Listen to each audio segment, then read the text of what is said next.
आइए शुरुआत करने जा रहा हूं आज की पहली बड़ी खबर के साथ, और पूरा देश जिस खबर के बाद अफसोस में है। खबर है सुपरस्टार धर्मेंद्र साहब को अंतिम विदाई। धर्मेंद्र साहब की निधन की खबर अचानक आई। अचानक आने के बाद उनके फैंस को यकीन नहीं हो रहा था कि mega star superstar Dharmendra ji का निधन हो गया है। और उसके बाद जो तस्वीरें आई वो अचानक तस्वीरें सिर्फ एम्बुलेंस की आई। ये एक लौती तस्वीर जिससे यह पता चला कि धर्मेंद्र जी का निधन हो गया है। तस्वीरें आप देख रहे हैं, एम्बुलेंस में उनका पार्थिव शरीर था और आगे देखिए धुनी आपको नजर आ रही। इससे पता चला कि धर्मेंद्र जी का निधन हो चुका है और उनके पार्थिव शरीर को विले पार्ले के शमशान घाट ले जाया जा रहा है।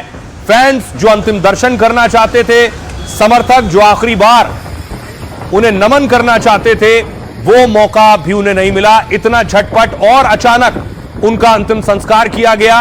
बहुत से फैंस भी ये सवाल पूछ रहे हैं कि वो इतने बड़े स्टार थे कि उनके अंतिम दर्शन का मौका एक बार मिलना चाहिए था आम लोगों को भी। और इसके बाद जैसे ही उनका पार्थिव शरीर विले पार्ले शमशान पहुंचा, तस्वीर आई शमशान घाट पहुंचने की हेमा मालिनी की।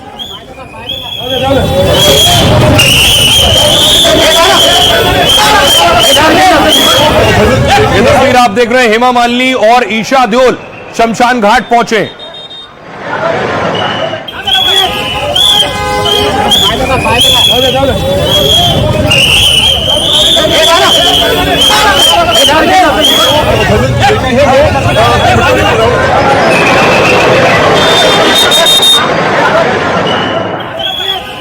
धर्मेंद्र जी की तबीयत के बारे में जानकारी मिल रही थी लंबे वक्त से, लेकिन वो अस्पताल से घर आ गए थे। आप देख रहे हैं हेमा मालिनी और ईशा देओल शमशान घाट पहुंची हैं। सब कुछ इतना अचानक हुआ कि सवाल उठे कि लोगों को संभलने का, पता चलने का मौका भी नहीं मिला। बड़े बड़े स्टार्स को भी ये जानकारी नहीं मिली कि ये हो गया। अगली तस्वीर दिखाऊं मैं आपको। उसके बाद देखिए सलमान खान को जैसे ही जानकारी मिली, सलमान खान पहुंचे हैं। ये गाड़ी में आगे आप देख रहे हैं सलमान खान बैठे।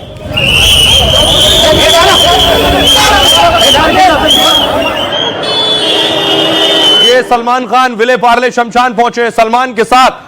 उसके बाद देखिए अगली तस्वीर मैं आपको दिखा रहा हूं, आमिर खान आपको नजर आ रहे हैं। आमिर खान भी विले पार्ले शमशान पहुंचे। जैसे ही स्टार्स को जैसे जैसे पता चला, ये आमिर खान की गाड़ी आप देख रहे हैं, जैसे जैसे पता चला जो यहां मौजूद था मुंबई में, वो फौरन विले पार्ले शमशान घाट पहुंचा है जहां धर्मेंद्र जी का अंतिम संस्कार होना था। ये गाड़ी आप देख रहे हैं शाहरुख खान की। शाहरुख खान भी फौरन मौके के लिए रवाना हुए।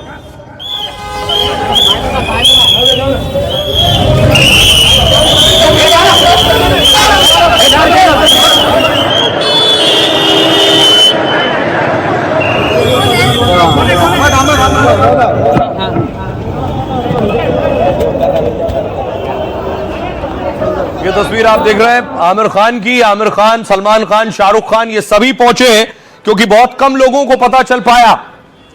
इसके अलावा देखिए जरा अमिताभ बच्चन पहुंचे। ये तस्वीर आप देख रहे हैं, अमिताभ बच्चन और अभिषेक बच्चन भी शमशान घाट पहुंचे। ये अभिषेक बच्चन की तस्वीर आप देख रहे हैं और उसके बाद क्रिमेशन सेंटर पर उतरने की तस्वीर अमिताभ बच्चन और अभिषेक बच्चन की आप देख रहे हैं। लोगों के जहन में सवाल है कि आखिर अचानक और इतनी जल्दी और इतनी तेजी से अंतिम संस्कार आखिर क्यों किया गया। आम लोग भी चाहते थे उस अंतिम यात्रा में शामिल होना, आम लोग भी चाहते थे अंतिम दर्शन करना, क्योंकि उनके फैंस जो उनकी फिल्म, उनके सिनेमा देखकर बड़े हुए, उनके साथ उनके जज्बाती और भावनात्मक तौर पर एक कनेक्शन और जुड़ाव है। इसके अलावा देखिए दूसरे बॉलीवुड स्टार्स अनिल कपूर को आप देख रहे हैं। अनिल कपूर पहुंचे हैं विले पार्ले शमशान और अनिल कपूर के साथ अक्षय कुमार भी आपको पीछे नजर आ रहे हैं।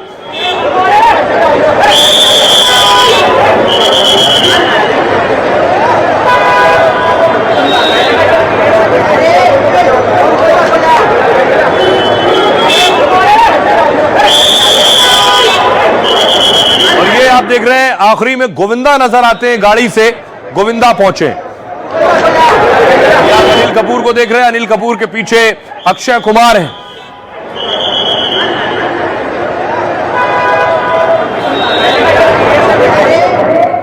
और उसके बाद गोविंदा पहुंचे। देखिए जरा, सब कुछ इतना अचानक हुआ कि कोई समझ नहीं पाया।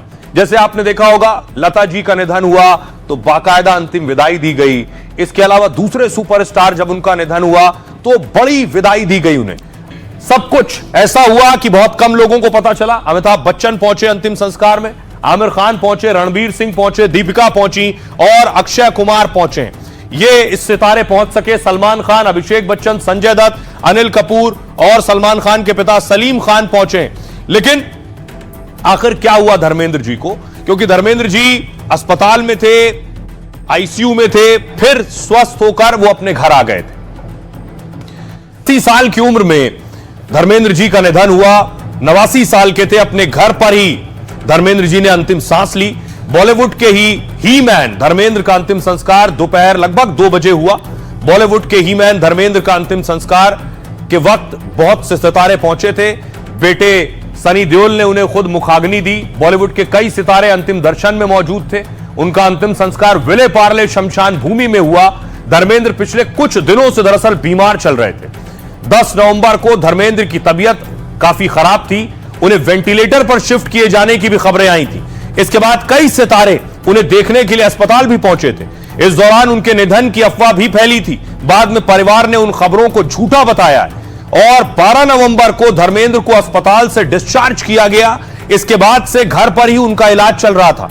8 दिसंबर को, सोचिए कुछ दिन बाद, धर्मेंद्र साहब का जन्मदिन था। 90 साल के होने वाले थे 8 दिसंबर को। पूरा परिवार ग्रैंड बर्थडे सेलिब्रेशन की तैयारी कर रहा था। 90वें बर्थडे से 15 दिन पहले एक्टर धर्मेंद्र ने दुनिया को अलविदा कह दिया। 65 साल के फिल्मी करियर में धर्मेंद्र ने 300 से ज्यादा फिल्मों में काम किया। हिंदी सिनेमा में सबसे ज्यादा हिट फिल्मों में अभिनय करने का रिकॉर्ड भी उन्हीं के नाम है। और जैसे ही धर्मेंद्र जी के निधन की खबर प्रधानमंत्री नरेंद्र मोदी को पता चली, प्रधानमंत्री और योगी आदित्यनाथ ने ट्वीट किया और श्रद्धांजलि दी है। देखिए जरा, राष्ट्रपति द्रौपदी मुर्मू से लेकर पीएम मोदी तक। राष्ट्रपति द्रौपदी मुर्मू ने लिखा, धर्मेंद्र जी का निधन भारतीय सिनेमा के लिए अपूरणीय क्षति है। वो सबसे लोकप्रिय अभिनेताओं में से एक थे। पीएम मोदी ने लिखा, धर्मेंद्र जी के जाने से भारतीय सिनेमा में एक युग का अंत हो गया है। वो एक आइकॉनिक फिल्म पर्सनैलिटी थे, एक जबरदस्त एक्टर थे जो अपने हर रोल में चार्म और गहराई लाते थे। जिस तरह से उन्होंने अलग अलग रोल किए हैं, उसने अनगिनत लोगों के दिलों को छुआ है। मेरी दुआएं उनके परिवार, दोस्तों और अनगिनत फैंस के साथ हैं। गृहमंत्री अमित शाह ने कहा, एक सामान्य परिवार से आकर उन्होंने फिल्म जगत में अपनी अमिट पहचान बनाई। उन्होंने हर आयु वर्ग के करोड़ों दर्शकों का दिल जीता है। अपने अभिनय से वो सदैव हमारे बीच रहेंगे। धर्मेंद्र जी का निधन भारतीय सिनेमा के लिए अपूरणीय क्षति है। राहुल गांधी लिख रहे हैं, महान अभिनेता धर्मेंद्र जी के निधन का समाचार अत्यंत दुखद है। धर्मेंद्र जी को अपनी भावभीनी श्रद्धांजलि अर्पित करता हूं। योगी आदित्यनाथ ने कहा, फिल्म अभिनेता धर्मेंद्र जी का निधन अत्यंत दुखद है। कला और फिल्म जगत के लिए अपूरणीय क्षति है। नितिन गडकरी जी ने लिखा, धर्मेंद्र सिर्फ एक अच्छे एक्टर ही नहीं थे, बल्कि एक अच्छे और सीधे साधे इंसान भी थे। मेरा उनसे व्यक्तिगत परिचय था। वो लिख रहे हैं, वो देश और किसानों के लिए भी प्रतिबद्ध थे। आइए अब आपको सुनवाता हूं, सुनिए जरा क्या कुछ कह रहे हैं धर्मेंद्र ने। पीएम मोदी के लिए क्या कुछ कहा था, कैसे उनसे मुलाकात हुई थी, क्या बात हुई थी, वो भी सुनिए और सियासतदानों को सुनिए। याद है कि वो एक बार आपने मुझे नाश्ते पर बुलाया था और उस नाश्ते में ढोकला और कई लजीज वो गुजराती खाने पड़े थे। उसके अंदर एक पराठा पड़ा था। आपने कहा, धर्म पूछा नहीं कि ये पराठा क्यों रखा है। मैंने कहा, जी वो समझ तो नहीं आया, लेकिन अच्छा लग रहा है कि मुंह में पानी आ रहा है। और आपने कहा कि मैं जब पंजाब में था तब आप लोग तो सुबह भी पराठा, दोपहर को भी पराठा, शाम को भी पराठा ही खाते थे। तो मुझे भी आदत हो गई थी। तो मैंने कहा, धर्मेंद्र को इसके साथ पराठा देना चाहिए। अब दूर से भी आपको देखता था तो एक हमेशा एक ऊर्जा आती थी कि हमारा देश, जैसे मैं पढ़ता हूँ या सुनता हूँ, 3रे नंबर पे है या 4थे पे। और आप बहुत अपने देश को नंबर 1 दे जाएंगे। अब वो सब खूबियां आपकी माँ ने भर दी हैं, देशभक्ति का माता उसी माँ ने दिया है कि इस मां को ज्यादा प्यार करना। धर्मेंद्र ऐसे अभिनेता थे, वो केवल अच्छे अभिनेता नहीं थे, अच्छे इंसान भी थे।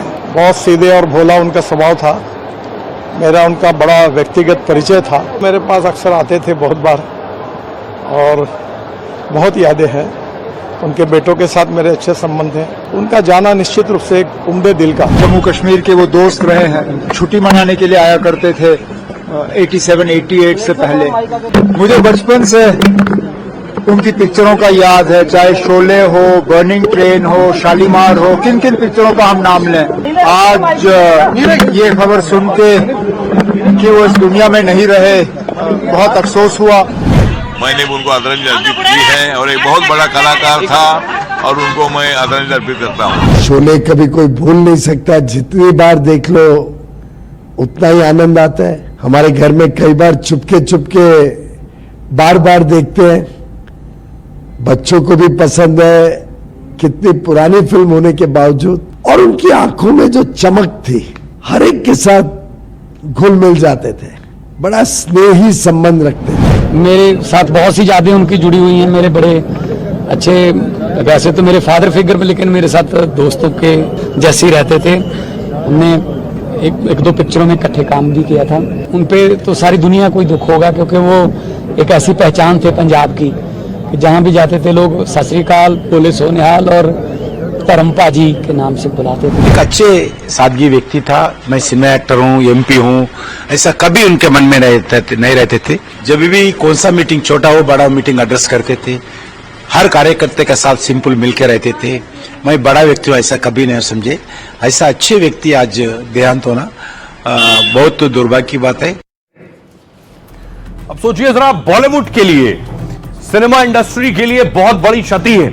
बहुत से बड़े बड़े एक्टर हैं जो उन्हें देखते हुए, उनकी एक्टिंग को देखते हुए, सीखते हुए बड़े हुए। ये जो आप लंबा चौड़ा काफिला देख रहे हैं, किसी को नहीं बताया गया, उसके बाद भी जैसे ही जिसे पता चला वो देखने के लिए पहुंचा है। ये सब बॉलीवुड सेलिब्रिटीज हैं जिनकी गाड़ियों का काफिला है जो अंतिम संस्कार में पहुंचा है।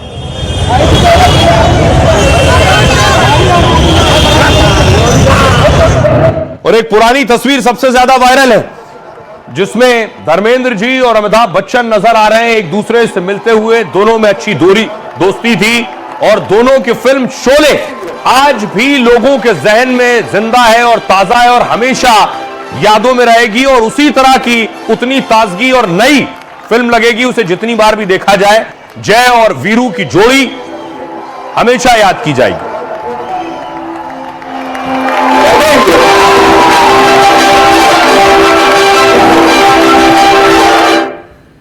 देखिए बॉलीवुड क्या कह रहा है। अक्षय कुमार ने कहा, एक विशाल मेगा स्टार, मुख्यधारा के सिनेमा में एक सच्चे हीरो, अविश्वसनीय रूप से हैंडसम और रहस्यमयी स्क्रीन प्रेजेंस वाले। वो करण जौहर ने कहा, वो भारतीय सिनेमा के एक सच्चे दिग्गज हैं और हमेशा रहेंगे।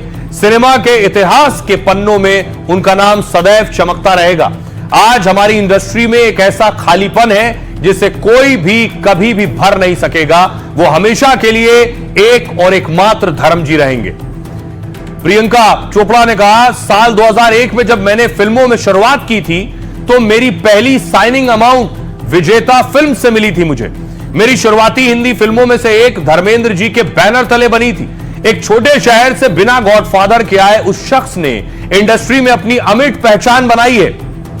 इंडस्ट्री में पहचान बनाई, वो सच में एक सच्चे हिंदी फिल्म हीरो थे। कपिल शर्मा ने लिखा, अलविदा धर्मपाजी, आपका जाना बहुत ही दुखदाई है। ऐसा लग रहा है जैसे दूसरी बार पिता को खो दिया हो। ईश्वर आपको अपने चरणों में स्थान दे। अक्षय कुमार लिख रहे हैं, बड़े होते हुए धर्म जी ऐसे हीरो थे जो हर लड़का बनना चाहता था। हमारी इंडस्ट्री के ओरिजिनल ही मैन थे धर्म जी। पीढ़ियों को इंस्पायर करने के लिए बहुत बहुत धन्यवाद। अजय देवगन ने लिखा, धर्म जी के बारे में सुनकर दिल टूट गया है। इंडस्ट्री ने एक दिग्गज खो दिया है। हमने एक ऐसे व्यक्ति को खो दिया है जिसने हमारे सिनेमा की आत्मा को आकार दिया है। सुनील शेट्टी ने कहा, शालीनता में लिपटी शक्ति, गर्मजोशी में लिपटा स्टारडम, यही धर्मपाजी की विरासत है। दुनिया के लिए वो हीमैन थे जो लोग उन्हें जानते थे। अल्लू अर्जुन ने लिखा, दिग्गज अभिनेता धर्मजी के निधन की खबर सुनकर बहुत दुख हुआ है मुझे। उनके परिवार, दोस्तों और फैंस के साथ मेरी संवेदना है। इसके अलावा जूनियर एनटीआर ने लिखा, उन्होंने जो दौर बनाया है वो बदला नहीं जा सकता। भारतीय सिनेमा में जो अपनापन उन्होंने लाया है वो हमेशा हमारे साथ रहेगा। आइए आपको सुनवाता हूं, सुनिए जरा अब बॉलीवुड के एक्टर्स क्या कह रहे हैं। याद भी हमेशा रहेगी वो तमाम लोग जो उनके कांटेक्ट में आए, वो तमाम लोग जिन्होंने उसके साथ काम किया है, वो लोग उन्हें कभी नहीं भूलेंगे। वो इंतहाई मासूम और इंतहाई हम्बल आदमी, इतनी नम्रता थी उनमें और इतना झुक के मिलते थे लोगों से, इतनी मोहब्बत से मिलते थे कि इंतहाई। अब ये दोनों खूबियां एक साथ देखने को कम मिलती। उनकी मोहब्बत और सादगी है कि जो भी गांव का आ गया, उनके गांव का है तो वहां जाके धर्म जी के घर में ठहर सकता नहीं। और वहाँ लस्सी बाल्टियों में बनती रहती थी, खाना बड़े पैमाने पे बनता था, खाना भी सबको मिल जाता था, लस्सी भी मिल जाती थी। तो ये जो गांव की रवादारी, शराफत, जो परंपरा, जो संस्कार गांव के होते हैं और होने चाहिए, वो उन घर में हमेशा रहे। वो घर फिल्मी कभी नहीं हुआ, वो मॉडर्न कभी नहीं हुआ, उसके वही रीत रिवाज, वही तौर तरीके रहे जो उनके थे। हमारी हर यादों में नेशनल्स में बसे हुए हैं धर्मेंद्र साहब, और उनका सबसे अच्छा साथ ये लगता था कि वो किससे भी नफरत नहीं करते, चाहे छोटा हो बड़ा हो। और क्योंकि वो हमने उनके साथ जाके रह के उनकी आंखों में देखा कि वो इतना दिल से प्यार करते हुए। शूटिंग चल रही थी, मैं उस फिल्म में नहीं था और मुझे वो इतनी गर्मजोशी से मिले थे, इतने प्यार से मिले थे कि उसका बयान करना मुश्किल है। इनफैक्ट धर्म जी का जो दिल था वो प्यार की खान था। बहुत मुश्किल है उसके बारे में शब्दों में बयान करना। आपसे मिला तो आपने पुत्र बोला और वो ऐसा दिमाग में छपा और फिर आपने गले लगाया। मैं ये कह सकता हूँ कि बॉलीवुड में किसी ने भी मुझे पुत्र बोला तो वो आपके श्रीमुख से निकला था। धर्मेंद्र जी का जन्म पंजाब के लुधियाना के नसराली में हुआ था। आपको बताऊं, एक पंजाबी जाट परिवार में उनका जन्म हुआ। धर्मेंद्र एक सरकारी स्कूल के हेडमास्टर के बेटे थे। धर्मेंद्र का नाम धर्म केवल कृष्ण देओल है। उसी स्कूल में पढ़ाई की जहां उनके पिता हेडमास्टर हुआ करते थे। 10वीं क्लास में धर्मेंद्र साहब ने एक्टर बनने का सपना देखा। दिलीप कुमार की फिल्म देखकर एक्टर बनना चाहते थे। धर्मेंद्र दुनिया के सबसे हैंडसम मर्दों की लिस्ट में भी शामिल थे। धर्मेंद्र के आइडल रहे दिलीप कुमार ने इस पर एक बार कहा था, जब वो खुदा से मिलेंगे तो पूछेंगे उन्हें धर्मेंद्र की तरह खूबसूरत क्यों नहीं बनाया। टैलेंट हंट जीतने पर देवानंद ने धर्मेंद्र को लंच ऑफर किया था। शुरुआती दिनों में धर्मेंद्र को कई प्रोडक्शन हाउस के चक्कर लगाने पड़े और इस दौरान उन्होंने ड्रिलिंग फॉर्म में 200 रुपए में नौकरी की। 1960 में फिल्म दिल भी तेरा हम भी तेरे के लिए उन्हें मिले थे 50 रुपए। मीना कुमारी की शर्त पर धर्मेंद्र को कई फिल्में मिली। कहा यह जाता है कि मीना कुमारी डायरेक्टर के सामने शर्त रखती थी, वो तभी काम करेंगी जब उसमें हीरो धर्मेंद्र होंगे। इसके बाद धर्मेंद्र और मीना कुमारी की कई साथ की फिल्में आई। धर्मेंद्र को कारों का बहुत शौक था। एक इंस्टाग्राम पोस्ट में धर्मेंद्र ने 1960 में खरीदी कार शेयर की थी।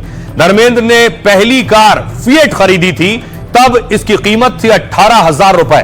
धर्मेंद्र का अपना विजेता फिल्म्स नाम का प्रोडक्शन हाउस भी है। इस प्रोडक्शन हाउस ने कई सुपरहिट फिल्में दी। कुछ रिपोर्ट के मुताबिक उनकी कुल नेटवर्थ करीब 500 करोड़ रुपए। मुंबई स्थित लोनावाला में 100 एकड़ का एक फार्म हाउस है। मुंबई के जुहू समेत महाराष्ट्र में उनकी कई प्रॉपर्टीज हैं जिसकी कीमत 17 करोड़ रुपए से ज्यादा है। वो अपने ढाबे और रेस्टोरेंट से भी कमाई करते थे। करनाल हाईवे पर गरम धर्म ढाबा और हीमैन रेस्टोरेंट है। गरम धर्म ढाबा के बहुत से आउटलेट्स देश के कई शहरों में मौजूद हैं। जैसा कि मैंने आपको बताया कि धर्मेंद्र जी फैन थे दिलीप कुमार के और उनको देखकर ही वो सिनेमा में आना चाहते थे। ये तस्वीर देखिए, दिलीप साहब का जब निधन हुआ तो धर्मेंद्र जी खुद पहुंचे थे और तस्वीर आप देख रहे हैं, अंतिम विदाई के वक्त पहुंचे थे, उनके अंतिम दर्शन के वक्त पहुंचे थे। दिलीप साहब का पार्थिव शरीर आप देख रहे हैं फर्श पर और धर्मेंद्र जी पहुंचे और सायरा जी के सर पर हाथ रखा।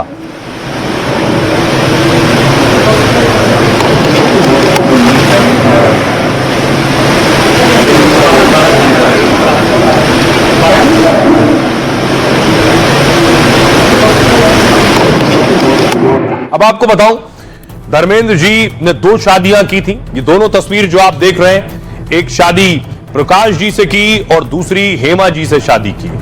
और इस शादी से उन्हें जो संतान हुई, जो एक्टर्स बने, उनके बारे में आपको बताते हैं। आइए, लेकिन उनकी शादी के बारे में बहुत कम लोग जानते हैं।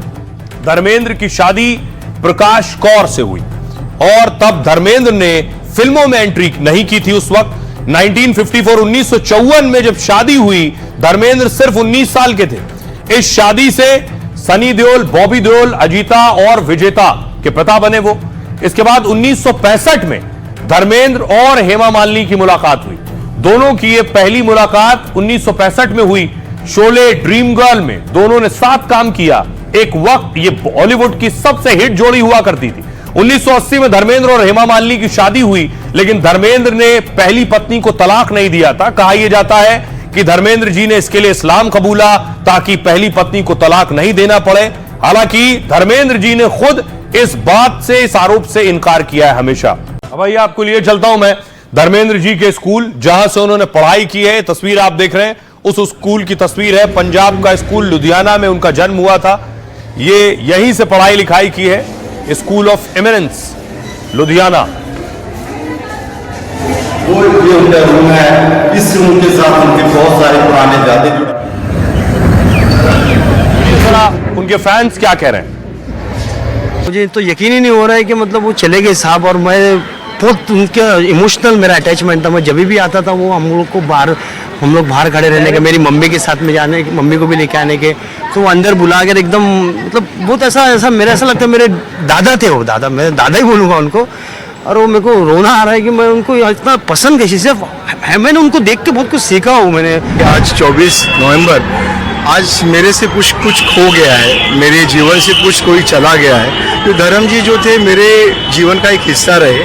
मैंने उनकी पहली फिल्म जागीर देखी थी कला मंदिर सांता क्रूज में, वो था 1984।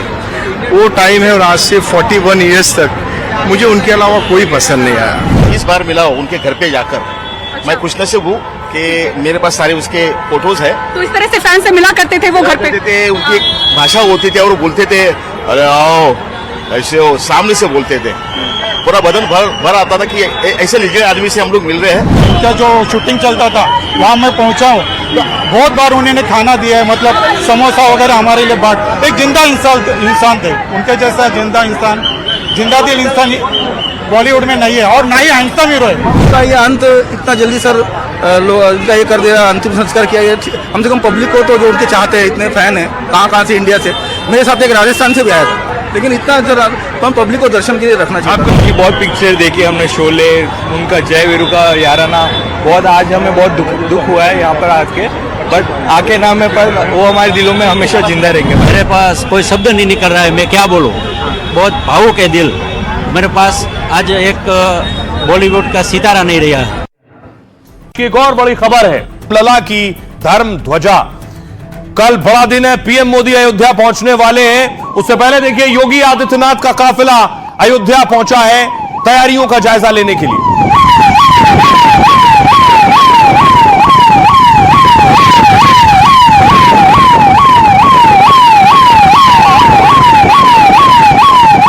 उसके बाद देखिए जरा योगी आदित्यनाथ पहुंचे, रामलला के मंदिर पहुंचे हैं, मंदिर परिसर का जायजा लिया है, एक एक जगह, एक एक कोने का जायजा लिया।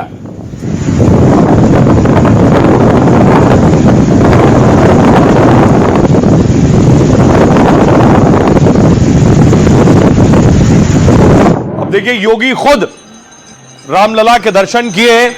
योगी पिछले एक हफ्ते में 2 से 3 बार पहुंच चुके हैं।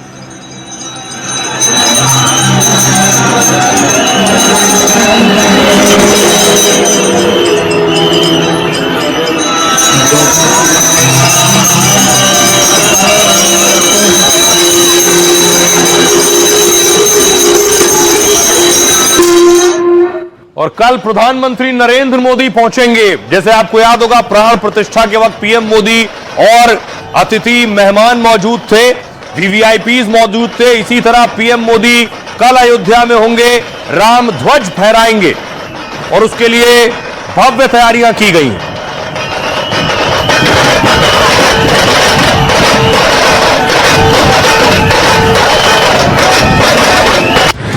रोशनी से नहाई रामनगरी में आस्था का सैलाब उमड़ा है। राम भक्त एक बार फिर उत्सव मना रहे हैं। बस चंद घंटों का इंतजार है, फिर राम दरबार के शिखर पर सनातन की धर्म ध्वजा लहराएगी। इस महाआयोजन के लिए मोदी समेत कई दिग्गज पहुंच रहे हैं, लेकिन अखिलेश यादव के सांसद नाराज हो गए। बोले, मैं अयोध्या का सांसद, मुझे फिर भी नहीं बुलाया। यूं तो मुझे नहीं बुलाया गया, कार्ड मिलना चाहिए था, हमें तो पास मिलना चाहिए था। यूं तो मुझे नहीं बुलाया गया, कार्ड मिलना चाहिए था, हमें तो पास मिलना चाहिए था।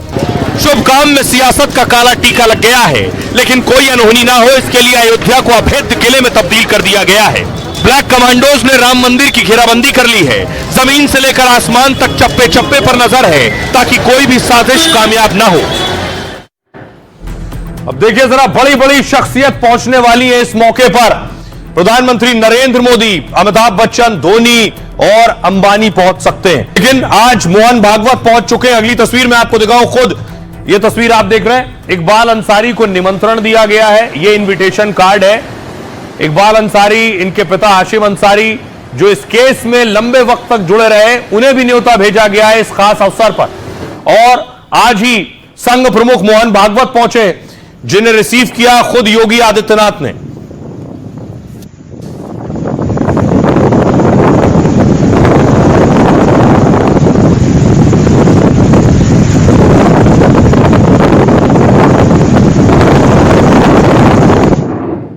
देखिए कौन कौन से वीवीआईपी गेस्ट हैं जो कल अयोध्या में होंगे। सबसे पहले खुद प्रधानमंत्री नरेंद्र मोदी को ध्वजारोहण करेंगे। CM Yogi Adityanath, deputy CM Keshav Prasad Maurya, Brajesh Pathak deputy CM और राज्यपाल आनंदीबेन पटेल मौजूद होंगे। इसके अलावा देखिए एक्टर्स में अक्षय कुमार उपस्थित हो सकते हैं, अमिताभ बच्चन मौजूद होंगे और रामचरण तेजा, साथ ही सोनू निगम भी पहुंचेंगे अयोध्या। खिलाड़ियों में देखिए जरा, क्रिकेटर कपिल देव, क्रिकेटर सचिन तेंदुलकर अयोध्या पहुंचेंगे कल प्रोग्राम में। महेंद्र सिंह धोनी, विश्वनाथन आनंद और ओलंपिक मेडलिस्ट पीटी उषा पहुंचेंगी इस मौके पर। सुनिए जरा, चंपत राय बता रहे हैं कि आखिर किन्हें किन्हें न्योता दिया गया है। ध्वज चढ़ाने के लिए माननीय प्रधानमंत्री जी पधारेंगे। राष्ट्रीय स्वयंसेवक संघ के परम पूजनीय सरसंघ चालक डॉक्टर मोहन भागवत जी पधारेंगे। उत्तर प्रदेश की माननीय राज्यपाल, माननीय मुख्यमंत्री दोनों उपस्थित रहेंगे। केवल पूर्वी उत्तर प्रदेश के ही लगभग 6000 लोग पधारेंगे। तो भी कुछ मंदिर निर्माण में लगी हुई तमाम संस्थाओं के प्रतिनिधि आएंगे, इनकी संख्या भी लगभग 900 है। तो ये तरह तरह के वेंडर्स हैं। ऐसे मेला लिए जाए तो 900 ऐसे लोग हैं जिन्होंने मंदिर निर्माण में सहयोग किया है। अब देखिए जरा क्या तैयारियां हैं सिक्योरिटी के स्तर पर। देखिए ये हेलीकॉप्टर आप देख रहे हैं, बाकायदा हेलीकॉप्टर से निगरानी रखी जा रही है अयोध्या की।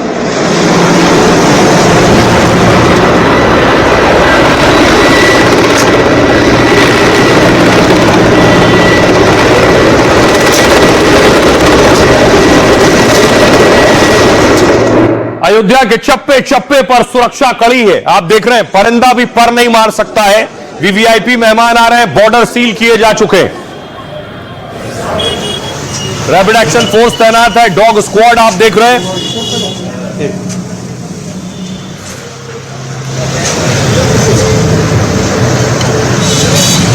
और अब आपको बताऊं, देखिए जरा किस स्तर की तैयारियां की गई है। खुद सीएम योगी सबकी निगरानी कर रहे हैं, बाकायदा मॉनिटरिंग रूम में इसकी निगरानी हो रही है। राम मंदिर, राम जन्मभूमि पर सुरक्षा इतनी सख्त की गई है ताकि कार्यक्रम में कोई परिंदा भी पर ना मार सके। सुरक्षा को चाक चौबंद करने के लिए हर मोर्चे पर तैनाती है। रैपिड एक्शन फोर्स के साथ ही वॉच टावर से जवान पैनी नजर बनाए हुए। अयोध्या के बॉर्डर 24 घंटे के लिए सील कर दिए गए, यानी कोई भी बाहरी गाड़ी अयोध्या में एंट्री ना कर पाए। नेपाल से लगती 68 किलोमीटर के बॉर्डर पर लगातार चेकिंग हो रही। सुबह जवानों ने अयोध्या में फ्लैग मार्च किया है। चेकिंग में डॉग स्क्वाड की भी मदद ली जा रही है। आसमान से हेलीकॉप्टर के जरिए निगरानी की जा रही है और मंदिर के आसपास एंटी ड्रोन सिस्टम तैनात किए गए। हर मेहमान सिक्योरिटी चेक के बाद ही मंदिर के अंदर दाखिल हो सकेगा और मेटल डिटेक्टर के जरिए भी सबकी चेकिंग होगी। मेहमानों और आसपास सुरक्षा के लिए 300 स्पेशल कॉर्प्स बुलाए गए हैं। इन सुरक्षा कर्मियों को खास तौर से ट्रेनिंग दी गई है। एक जैसी ड्रेस में ये स्पेशल कमांडो हर हालत से निपटने में सक्षम है। परिसर में जाने वालों की स्क्रीनिंग हो रही है, आईडी कार्ड उनके चेक किए जा रहे हैं। इस स्तर की तैयारी की गई है। और देखिए जरा, राम मंदिर परिसर के आसपास पूरी छावनी नजर आ रही है। खास कमांडोज तैनात किए गए हैं। कई लेयर में सिक्योरिटी नजर आ रही है। ये राम मंदिर के आसपास की सुरक्षा मैं आपको दिखा रहा हूं किस तरह से तैयारियां की गई।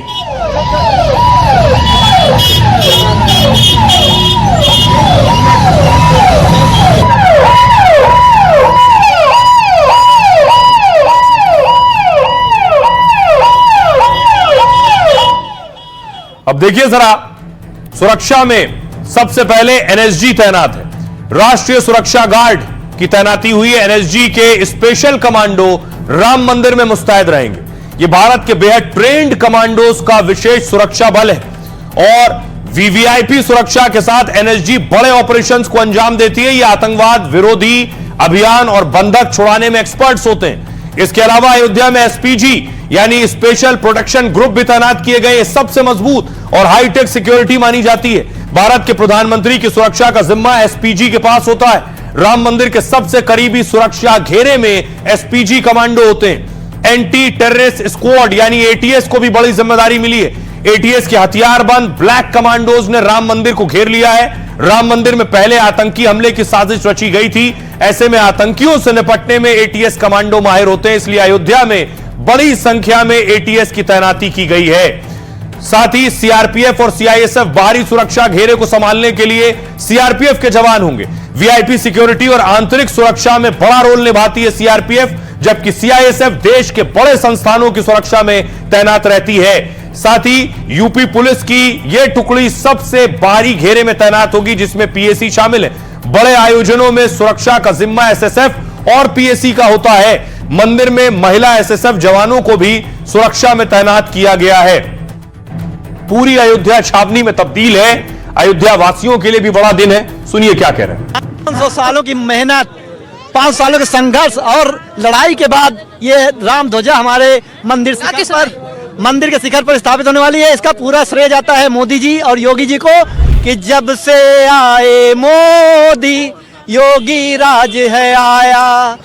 जब से आए मोदी योगी राज है आया, तब ही जाके राम का मंदिर है बन पाया। राम बिना तो अयोध्या सोने कौन करे ठकुराई, चंदा कौन करे ठकुराई।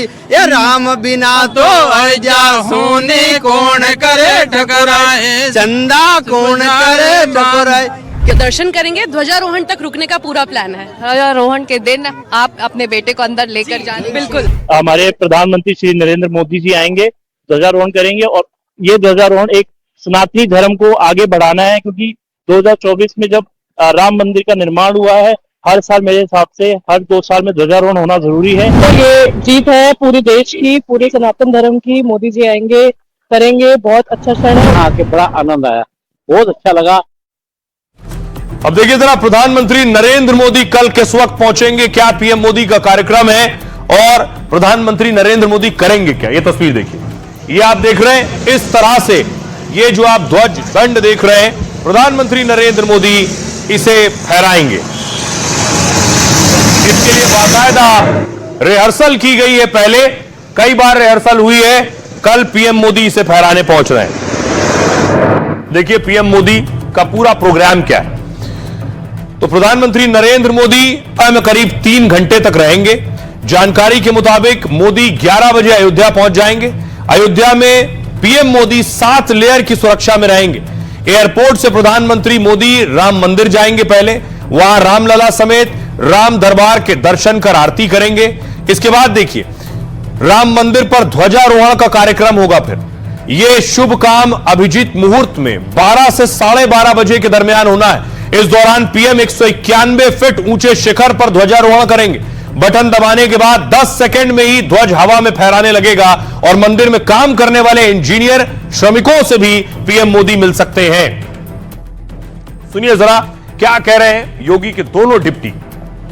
हम लोगों ने नारा लगाया था छोटी आयु से कि सौगंध राम की खाते हैं मंदिर वहीं बनाएंगे, सौगंध राम की खाते हैं मंदिर भव्य बनाएंगे।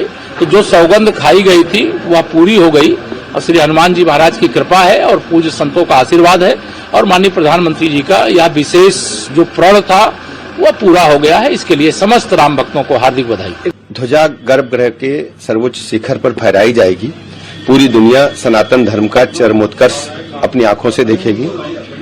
ध्वजा के बारे में हम सब जानते हैं, ब्रह्मांड की जो ऊर्जा है वो ध्वजा के माध्यम से गर्भगृह की ऊर्जा को एक करने का काम करती है। अद्भुत नजारा ये पूरी दुनिया अपनी आंखों से कल देखेगी। और आइए अब आपको बताऊं इसकी खासियत क्या है।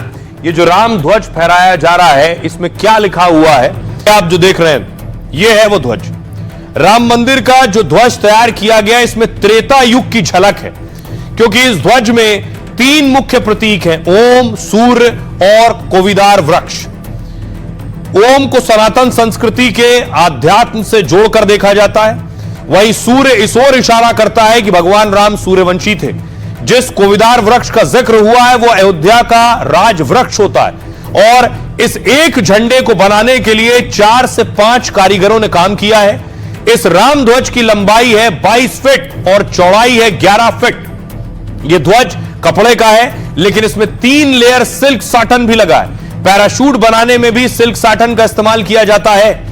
इससे बारिश, धूप और आंधी में भी ध्वज पर कोई असर नहीं पड़ेगा। राम ध्वज को बनाने के लिए सेना का सुझाव भी लिया गया था। पहले झंडे का वजन 11 किलो था, जिससे कई समस्याएं आ रही थी। तेज हवा और आंधी में वजन की वजह से रस्सी टूटने का खतरा था। फिर सेना से सुझाव लिया गया और उसका वजन 2.5 किलो निर्धारित किया गया है। जिस ध्वज दंड पर झंडा लहराएगा वो 5,500 किलो का है। 44 फीट लंबे ध्वज दंड को गुजरात के अहमदाबाद से यहां लाया गया है और बताया जा रहा है कि राम मंदिर के झंडे की आयु 3 साल रहेगी, यानी हर 3 साल के बाद राम ध्वज को बदला जाएगा। ये इसकी खासियत। सुनिए जरा सियासतदान क्या कह रहे हैं। अयोध्या से सांसद है सपा के, उन्हें न्योता नहीं मिला है, वो नाराज है। भारत में राम मंदिर बना है रामलला के जन्मस्थली पर, उसका उत्सव हम नहीं मनाएंगे तो कौन मनाएगा? क्या पाकिस्तान में मनाने जाएंगे? माननीय प्रधानमंत्री जी 25 तारीख को मर्यादा पुरुषोत्तम प्रभु श्री राम के मंदिर में आ रहे हैं। मैं उनका अभिनंदन करता हूँ, स्वागत करता हूँ। यह तो मुझे नहीं बुलाया गया, कार्ड मिलना चाहिए था, हमें तो पास मिलना चाहिए था। बहुत ऐतिहासिक हो है ये, 5 साल प्रतीक्षा के बाद हो रहा है। हर राम भक्त बहुत खुशी महसूस कर रहा है और बहुत अभिभूत है, इसको शब्दों से नहीं कहा जाता। नव्य और भव्य अयोध्या के भीतर उनका ऐतिहासिक स्वागत हो, इसके लिए अयोध्यावासी निरंतर प्रयत्नशील हैं और कल बहुत अच्छे तरीके से इस कार्यक्रम को संपन्न किया जाएगा। और आइए खबरों में आगे बढ़ते हैं। आज की एक और बड़ी खबर है। खबर यह है कि प्रदूषण पर प्रदर्शन, नक्सलवाद का समर्थन। देश की राजधानी दिल्ली में क्या हुआ ये आपको बताऊंगा। इस तस्वीर को पहचान रहे हैं आप, ये 1 करोड़ का इनामी नक्सली हिडमा है जो पिछले दिनों मारा गया। बड़ी कामयाबी हुई, इसे ढेर किया गया। सैकड़ों जवानों को मारने में इसका बड़ा रोल था। लेकिन देखिए इसके लिए भी लोग आकर खड़े हो गए। अगली तस्वीर देखिए, यह देश की राजधानी दिल्ली में प्रदर्शन हो रहा था। जो प्रदर्शन कर रहे थे ये प्रदर्शन प्रदूषण पर कर रहे थे और प्रदर्शन करते करते हिडमा के समर्थन में नारे लगाने लगे।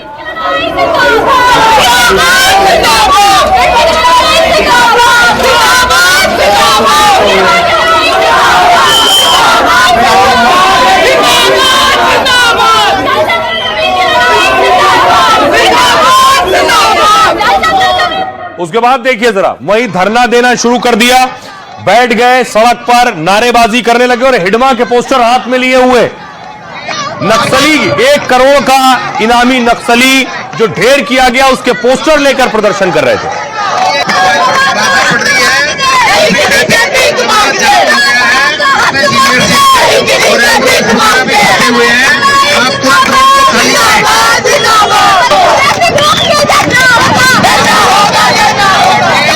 और इतना ही नहीं, उसके समर्थन में भी नारेबाजी शुरू कर दी है। तस्वीर आप देख रहे हैं, हिडमा के समर्थन में नारे।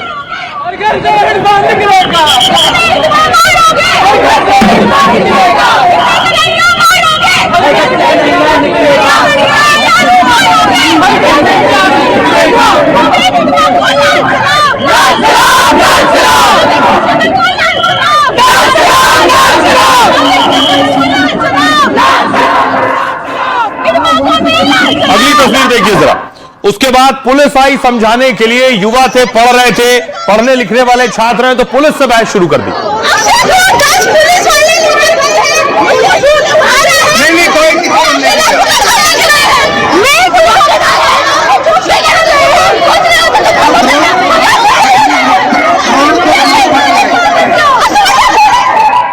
उसके बाद पुलिस पर भी देखिए, ये स्प्रे जो आप देख रहे हैं मिर्ची पाउडर है।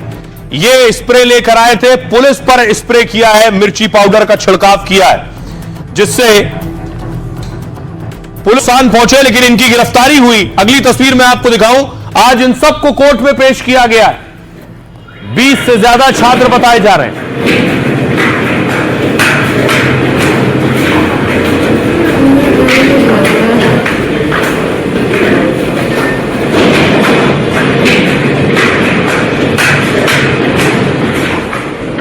हाँ, इनसे चिल्ली पाउडर का स्प्रे रिकवर हुआ है, कई लोगों से रिकवर हुआ है। हमने देखा है कि इसके प्रिपरेशन करके आए थे, और जब उन्होंने चिल्ली पाउडर का स्प्रे इस्तेमाल किया पुलिस पे, तो अपने आप को बचाने के लिए पुलिस ने कुछ लोगों को इनमें से पकड़ा, दबोचा, ताकि इनका चिल्ली पाउडर के स्प्रे से कम लोगों पे और पुलिस पर्सनल पे इस पर प्रभाव पड़े।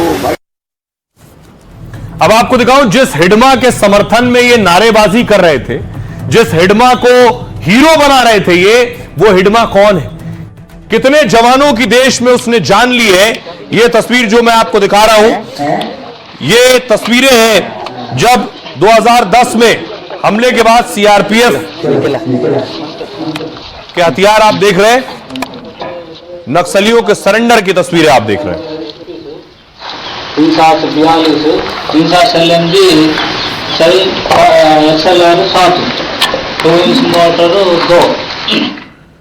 अब देखिए जरा, जिसको ये अपना हीरो मानते हैं ये छात्र, वो कौन है?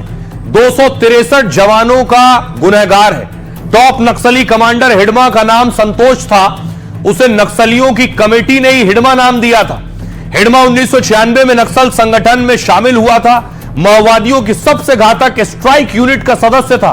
हिडमा आंध्र प्रदेश, छत्तीसगढ़, उड़ीसा सीमा पर बहुत एक्टिव था, लेकिन छत्तीसगढ़ का सुकमा उसके आतंक का गढ़ था। AK-47 समेत कई आधुनिक हथियारों का जानकार था। साथ ही गुरिल्ला वॉरफेयर और जंगल की लड़ाई में एक्सपर्ट था। उसकी मां ने हाल ही में उससे कहा था सरेंडर कर दो, लेकिन वो पहले ही कह चुका था मैं आखिरी दम तक लड़ूंगा। आखिरकार सुरक्षा बलों ने उसे एक हफ्ते पहले ढेर कर दिया। हिडमा ने पिछले 20 सालों में कई बड़े हमलों को अंजाम दिया। 26 से ज्यादा बड़े नक्सली हमलों का मास्टरमाइंड था ये। हिडमा 2009 से 21 तक नक्सल बटालियन का चीफ रहा। इस दौरान हिडमा के कार्यकाल में सोचिए 155 देश के जवान शहीद हुए। इनमें 2010 में हुआ दंतेवाड़ा का भयानक हमला शामिल है। तब छत्तीसगढ़ के दंतेवाड़ा में सीआरपीएफ के 76 जवान शहीद हुए थे। 6 अप्रैल 2010 को हुआ यह नक्सल इतिहास का सबसे बड़ा हमला था। सर्चिंग कर रहे 150 जवानों पर 1000 नक्सलियों ने उस वक्त हमला किया था। 2013 को झीरम घाटी में भी इसी तरह का भयानक हमला किया गया था। 250 नक्सलियों के हमले में कांग्रेस के बड़े नेता समेत 32 लोग मारे गए थे। इस भीषण हमले का मास्टरमाइंड भी हिडमा और बसव राजू था। यह है इनकी सच्चाई और इनके लिए ये प्रदर्शन कर रहे थे। सुनिए जरा शहनवाज हुसैन क्या कह रहे हैं। ये प्रदर्शन में सिर्फ बहाना पॉल्यूशन था। असली निशाना इनका सरकार को हिडमा के इनकाउंटर पर घेरना था। ये अर्बन नक्सल है, ये भेष बदल कर आते हैं, ये प्रोटेस्ट जीवी हैं। इनका मकसद है मोदी सरकार को घेरना, इनका मकसद है कोई बहाना तलाश लेना। और जिस तरह हिडमा के पक्ष में नारे लगाए गए, ये कहीं से स्वीकार नहीं है। और ये खबरों में आगे बढ़ते हैं। आज की एक और बड़ी खबर है, देश को नए CGI मिल गए, chief justice of India. Justice Suryakant ने आज शपथ ली है। तस्वीर में आपको दिखाऊं, उनको राष्ट्रपति द्रौपदी मुर्मू ने शपथ दिलाई है। ये शपथ ग्रहण समारोह की तस्वीर आप देख रहे हैं। मैं सूर्यकांत, जो भारत के उच्चतम न्यायालय का मुख्य न्यायमूर्ति नियुक्त हुआ हूँ, जो भारत के उच्चतम न्यायालय का मुख्य न्यायमूर्ति नियुक्त हुआ हूँ, ईश्वर की शपथ लेता हूँ ईश्वर की शपथ लेता हूँ कि मैं विधि द्वारा स्थापित भारत के संविधान के प्रति भारत के संविधान के प्रति सच्ची श्रद्धा और निष्ठा रखूंगा।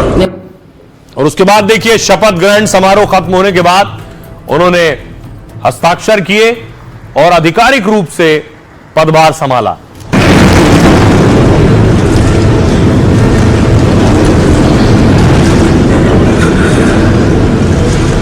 उसके बाद देखिए सीजीआई कहां पहुंचे, ये तस्वीर आप देख रहे हैं।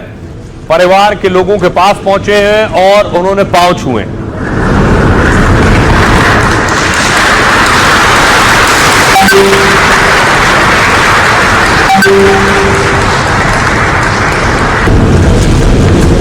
और देखिए शपथ के बाद उनके गांव में क्या स्थिति है।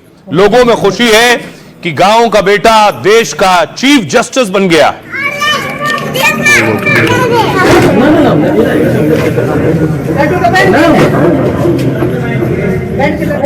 थोड़ा ये सीजीआई के बारे में आपको बताऊं, कौन है जस्टिस सूर्यकांत। जस्टिस सूर्यकांत ने आज देश के 53वें मुख्य न्यायाधीश की शपथ ली। उनका कार्यकाल 14 महीने यानी 9 फरवरी 2027 तक चलेगा। हिसार के रहने वाले जस्टिस सूर्यकांत का सफर बेहद प्रेरणादायक है। उनका जन्म हरियाणा के बहुत मिडिल क्लास मध्यम वर्गीय परिवार में हुआ। पिता मदन मोहन शास्त्री संस्कृत के शिक्षक थे, माताजी गृहिणी थी। 10वीं तक पढ़ाई की उन्होंने अपने गांव पेटवाड़ में ही पढ़ाई की। 10वीं के बाद वो पहली बार गांव से बाहर निकले और शहर देखा उन्होंने। साल 1984 में हरियाणा के रोहतक से उन्होंने LLB की डिग्री हासिल की। 1985 में उन्होंने पंजाब हरियाणा हाईकोर्ट से वकालत शुरू की। साल 2000 में वो हरियाणा के सबसे युवा एडवोकेट जनरल बने। 2018 में हिमाचल हाईकोर्ट के चीफ जस्टिस और 2019 में सुप्रीम कोर्ट के जज बने। जस्टिस सूर्यकांत करीब 1000 से ज्यादा अहम फैसलों में शामिल रहे। आर्टिकल 370 को निरस्त करने वाले फैसले में वो शामिल हुए। दोषी राम रहीम के डेरा सच्चा सौदा को खाली करने का आदेश दिया था। बार एसोसिएशन में 1/3 सीटें महिलाओं के लिए आरक्षित हो, इस फैसले का श्रेय भी जस्टिस सूर्यकांत को जाता है। पेगासस जासूसी मामले में उन्होंने सुनवाई कर एक्सपर्ट पैनल बनाया था और कहा राष्ट्रीय सुरक्षा की आड़ में खुली छूट नहीं मिल सकती है। बिहार चुनाव में SIR को लेकर उन्होंने चुनाव आयोग को निर्देश दिया और वोटर लिस्ट से काटे गए नाम को सार्वजनिक करने को कहा था। ये सारे बड़े फैसलों में जस्टिस सूर्यकांत शामिल रहे। सुनिए जरा वो खुद क्या कह रहे हैं और उनके गांव के लोग क्या कह रहे हैं। मैं 2000 में एडवोकेट जनरल बना स्टेट का। मैं सबसे छोटी उम्र का एडवोकेट जनरल बना और जब मैं 40 साल का हुआ था तो मेरा नाम रिकमेंड हुआ जज बनने के लिए। मैं बना तो 41 साल से ज़्यादा उम्र में बना, लेकिन तभी नाम रिकमेंड हुआ था। मैं फर्स्ट जनरेशन लॉयर हूँ। मेरे न परिवार में न कोई मेरे रिश्तेदार में उस वक्त कोई भी लॉ ग्रेजुएट नहीं था। बाद में तो मेरे भतीजों ने कुछ ने लॉ किया है, लेकिन उस वक्त मेरे किसी दूर दराज रिश्तेदारी में भी कोई एडवोकेट नहीं था। जिसको बोलते हैं गांव की गली में सबसे आखिरी छोर पर जो बैठा इंसान है, उसको वहां बैठे कैसे सुलभ, सस्ता और जल्दी न्याय मिले, इस बात की भूमिका सुप्रीम कोर्ट ही देश के लिए निभाए, ऐसा हमारा कमिटमेंट है। मैंने सारा खेत का काम किया है। जी। हाँ, मैंने आपके खेत में भी हम आपके साथ चलेंगे, लेकिन एक बड़ी इंटरेस्टिंग चीज यहाँ पर है सर। ये जो घंटी है, आप हमारे तो जब हम पढ़ते थे तो बच्चों की जिम्मेदारी दी जाती थी किसी को भी। हमारे समय भी ऐसे ही होता था। तो आपने कभी बजाई थी? हाँ, मैंने भी बहुत बार बजाई है। तो हमारे सहयोगी आशीष भार्गव खुद पहुंचे सीजीआई के गांव, जहां उनसे बात की है। आइए अब बारी है लाइफ का फंडा की। फंडा भी उस शख्सियत पर जिसे आज हमने खो दिया। कामयाबी के शिखर पर पहुंचकर भी पांव जमीन पर होने चाहिए, यानी सफल होने के बावजूद अपनी जड़ों को भूलना नहीं चाहिए। इस मूल मंत्र को जीने वाली शख्सियत का नाम है मेगा स्टार धर्मेंद्र। पंजाब के लुधियाना में वो एक छोटे से गांव में पैदा हुए। जगह छोटी थी मगर बचपन से उनके सपने बहुत बड़े थे। पिता हेडमास्टर थे, लेकिन धर्मेंद्र जी का मन पढ़ाई में नहीं लगा। इस बीच अभिनेत्री सुरैया की फिल्म दिल लगी और दिलीप कुमार साहब की शहीद फिल्म उन्होंने देख ली तो दीवाने हो गए। गांव में अपने दोस्तों से अक्सर कहते थे, देखना एक दिन मैं हीरो जरूर बनूंगा। इस बीच महज 19 साल की उम्र में शादी हो गई, मगर वो रुके नहीं। जेब में 51 रुपए और हीरो बनने का ख्वाब लेकर मुंबई आ गए।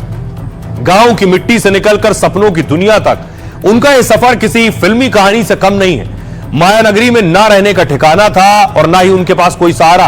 कहते हैं धर्मेंद्र को शुरुआती दिनों में कई बार बेंच पर सोना पड़ा। खाने के लिए पैसे नहीं होते थे तो चने खाकर गुजारा कर लिया करते थे, क्योंकि बॉलीवुड में उनके पास कोई गॉडफादर नहीं था। तमाम मुश्किलों और चुनौतियों के बावजूद उन्होंने हार नहीं मानी। आखिरकार बरसों के संकल्प और संघर्ष का फल मिला और टैलेंट हंट के जरिए फिल्मी लाइन में सिलेक्ट हो गए। बस वहीं से बॉलीवुड को ऐसा हीरो मिला जिसने ही मैन बनकर फिल्मी दुनिया पर राज किया। जबरदस्त डायलॉग और बैक टू बैक सुपरहिट फिल्में दी, लेकिन वो अपने गांव की मिट्टी को कभी नहीं भूले। परिवार और दोस्त हमेशा उनकी प्राथमिकता रहे। बचपन से ही गरीबी और संघर्ष देखने वाले धर्मपाजी हमेशा जमीन से जुड़े रहे और कभी गुमान नहीं किया। सफलता के कई कीर्तिमान रचने वाले शोले के वीरू यानी धर्मेंद्र ने लाइफ का बड़ा फंडा दिया। छोटी जगह से निकलकर भी आप बड़ा मुकाम हासिल कर सकते हैं, बशर्ते सपनों को सच करने के लिए ईमानदारी से मेहनत करें। बस याद रखें, सादगी और शक्ति जरूरी है, क्योंकि सफलता आपको अहंकारी नहीं विनम्र बनाती है। तो जहां से जो अच्छा मिले उसे हासिल करें और अपनाएं। अपना और अपनों का बहुत बहुत ख्याल रखें। रुक रहे हैं एक छोटे से ब्रेक के लिए।